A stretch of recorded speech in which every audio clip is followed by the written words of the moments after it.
Tiny cooking videos are taking over YouTube Shorts right now. These miniature kitchen clips are pulling in millions of views, and even brand new creators are growing fast with this trend. In this video, I'll show you the complete process of creating them from scratch using AI. Go to the video description below and copy the master prompt. This prompt is designed to generate ultra-realistic miniature cooking videos. Copy the entire prompt and open Google Flow AI. Switch to video mode. Select your preferred aspect ratio and choose the OmniFlash model. Set the video duration to 10 seconds. Once everything is ready, paste the prompt into the prompt box.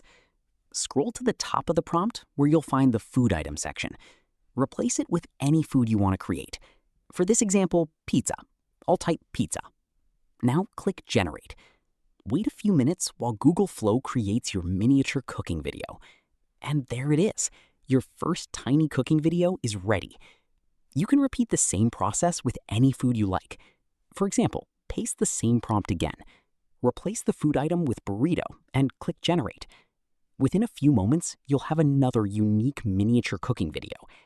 I'll repeat the same process one more time and replace the food item with apple pie and click Generate. Within a few moments, you'll have a third unique miniature cooking video. You can create endless variations using foods like hamburger or fried chicken. If this tutorial helped you, make sure to like the video, subscribe to the channel, and turn on notifications so you never miss the latest AI video creation tutorials.